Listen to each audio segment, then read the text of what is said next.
A warrior is not born. He is the sum of the sacrifices he has made.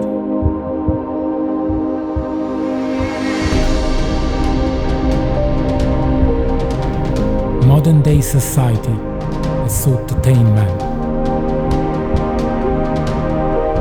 and resculpt him into a submissive, subservient creature.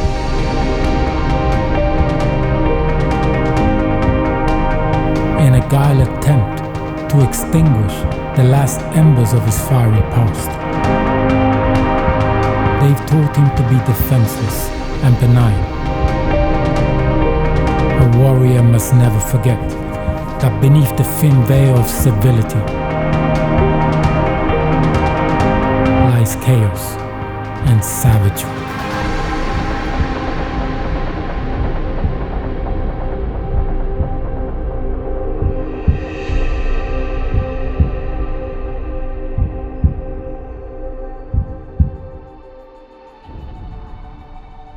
The world will deny you many things. Nobody will ever deny you struggle. We were both training at the Virgin Gym here right at Moorgate. You just looked really focused. You were doing some crazy gangster shit. And then the next time I saw you, you were doing some other kind of gangster stuff. I blinked my eyes and I looked over and you literally had a battle axe in one hand and a metal shield. Like seriously, literally laughed to myself and I'm like, I gotta go talk to this dude. So I walked over and I was like, all right, what are you doing? And from there, I found out a little bit about the Black Vikings, about what you do.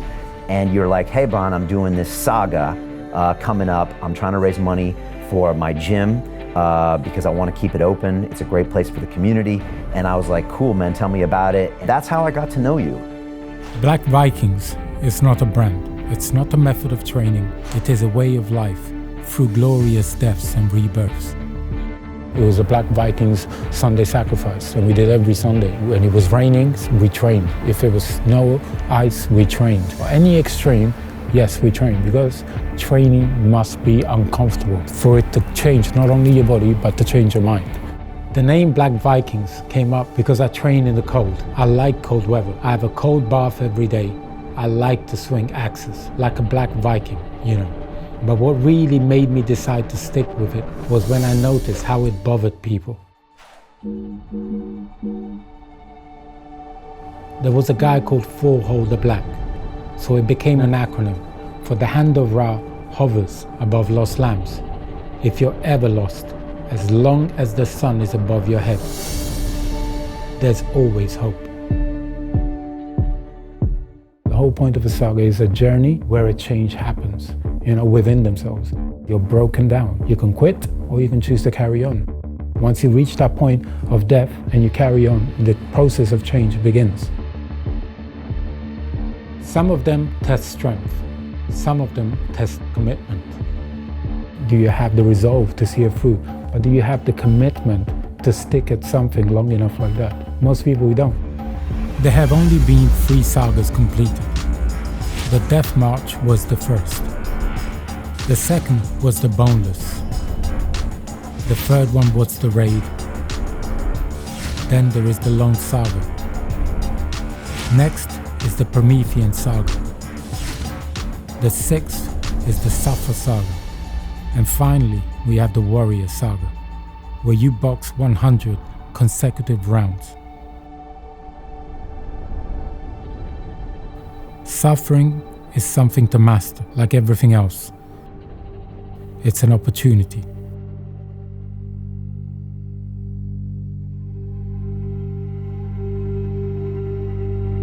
In the Crucifixion Saga that you did 2 months ago, that was this kind of final, hardest core attempt. The Death March is almost like Jesus' Death March, and I was thinking, it's almost Easter.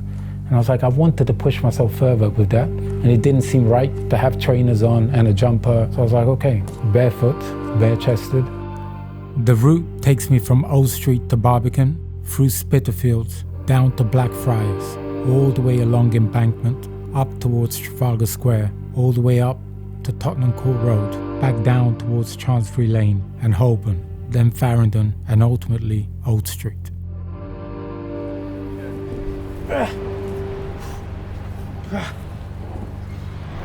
A warrior is not born. He is forged in the furnace of adversity. To be honest, once I started all the way to Barbican, I thought, wow, I might be quicker than I thought. I thought maybe I could do it under 4 hours. He must endure struggle. For what is a warrior without struggle, but a shadow, not yet formed, shapeless and untested, unbaptized in sweat, tears, or blood? Now, sounds simple, I've done it before. I mean, with a sandbag, and it took 3.5 hours. And then when I got to the road to Blackfriars, it started getting really hard.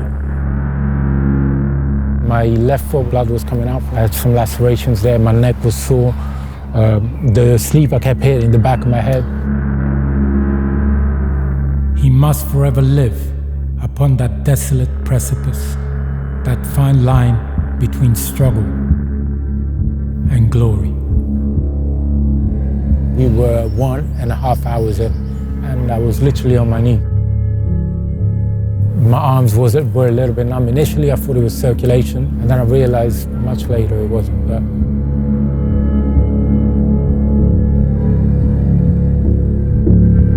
inside, I knew I'd done something because the level of numbness was ridiculous.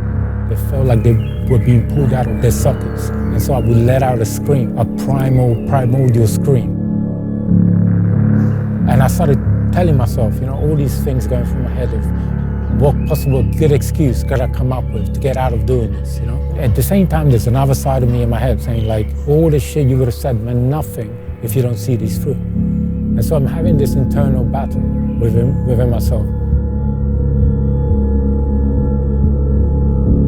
And I was like, shit, I can't do this,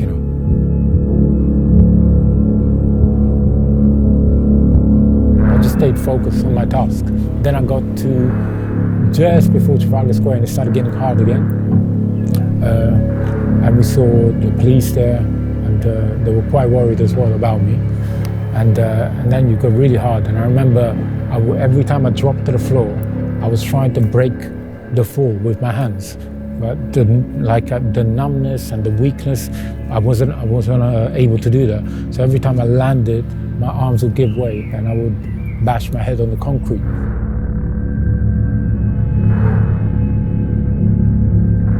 And it got to about Tottenham Court Road. It got very hard. I mean, to the point that the people I was with were contemplating to basically, to stop it. And it felt so easy for me to just say yes. Everything that I've said in words would have meant nothing if come that decision when it really matters and my actions didn't reflect my words. But yeah, I just stayed focused on my task. It was becoming darker, it got cold, I was hyperventilating, I couldn't control my breathing because I really couldn't catch my breath, I couldn't focus. I worked on my breath control, picked up the sleeper, carried on walking. Finally, when I got to Old Street where I could see my bus stop, and I was like, okay, this is doable. By then I'd been carrying it about 6-7 hours, and I just laid down and I was like, I was shattered. We got in to my flat, and my friend brought me some food. My hands had nothing, so he had to feed me. So he left me, I went to close the door and I couldn't do it. And I tried for about probably 20 minutes. It was bleeding again. My feet were bleeding. Tried to go to the toilet to undo my trousers, couldn't do it. Yeah, I was lying in bed. So I pissed myself. I don't know how. I woke up in the morning, the bed covered in piss, blood. I was touching things and I couldn't feel anything. So I was like, okay, I'm gonna go A&E. I had that MRI sometime in the afternoon. As soon as they saw the result, I had 3 nurses run to me and they put me on a spinal board. The doctor came to me and it was like, yeah, basically we're operating tonight at midnight. He said, right now, at the moment that you're at, you've got your discs. One is pushed into your spinal cord, the other one is following in. They're also pinching on the nerve. Your body's not gonna stop to heal itself. And he goes, and after that, even then, it's not guaranteed. And the main thing that ran through my head, I'm not gonna lie, was Black Vikings. The thought that I can't complete the sagas, the thought that I can't take this further, it scared me, it broke me up, And We have this illusion that we can control things. And I was like, you know what? I relinquish control. It's like, you know, go. It's in the hand of God now, you know?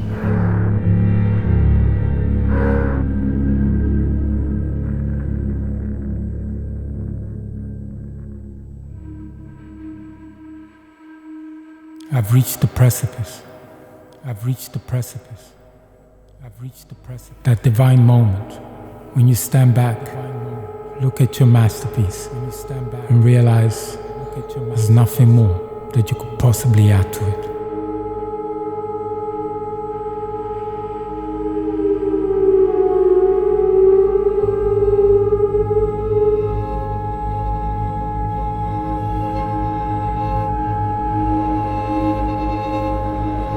The first thing I did was move my feet, move my hands, and I was like, okay, good. Everything else I can deal with. You've got to understand with nerve pain, all you know in that precise moment is pain. You don't know what's going on around you. I wasn't aware of anything. All I knew was pain. At the same time, I was taking morphine. It's good for general pain, not for nerve pain. So they put me on 2 drugs. Amitriptyline and gabapentin, which are also antidepressants. After taking that dose, the pain went away.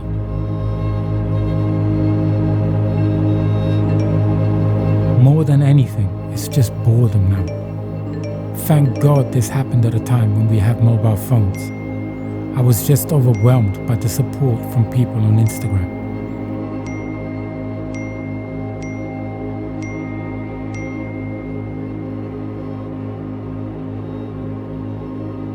To be honest, sometimes I wonder if I began it as self-punishment. I didn't see myself as worthy of, anything good happening to me. Partly the way I was raised. I was born in Italy, in Naples. The first thing I learned was shame.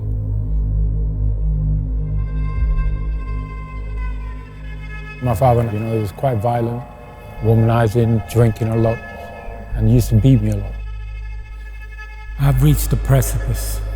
All the hurt, all the pain that can be contained in a page. All the nights, all the days that my pen has bled words that cause my brain to retort and my heart to abort any hope to retort and my tongue to unleash a vicious verbal assault. I would wee the bed, and then he kept beating me, and so I kept weeing the bed because he kept beating me.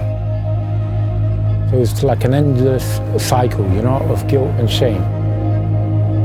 Because I never took the pen off the page. I just let my brain regurgitate it all for your praise. I seek enlightenment, but in my despair and disdain, I would probably give it all away in a day. I added meaning to my suffering, and Black Vikings replaced so many other things, and I thought, okay, this is my mission.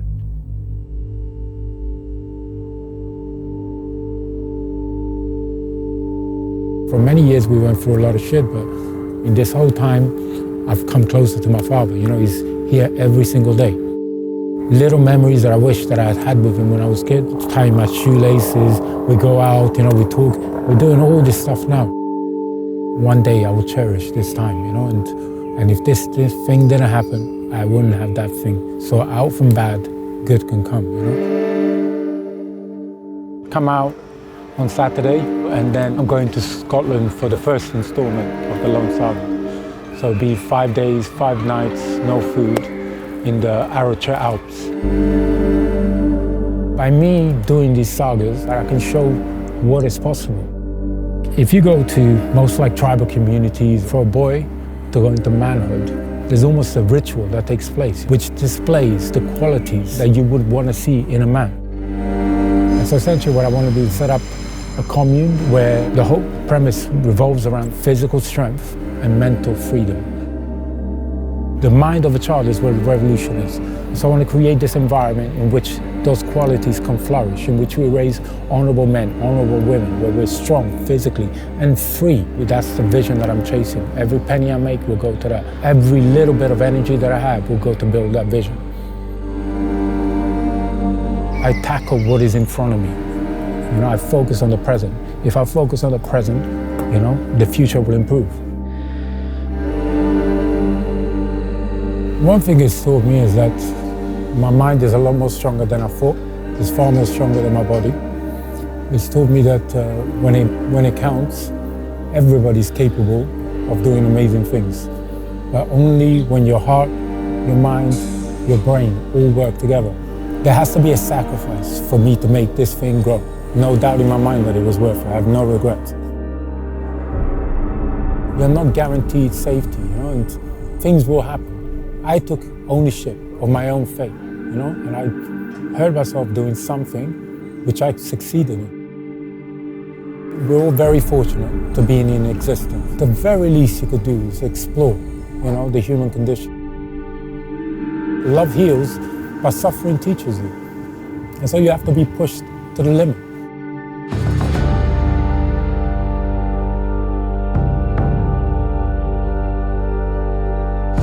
A warrior is not born. He is honed. A warrior must master his own breath, his own mind. He must learn to harness his demons daily, and alone he must delve into the deep recesses of his psyche and identify his weaknesses. Any weakness found must be strengthened, and any strength must be weakened until all that remains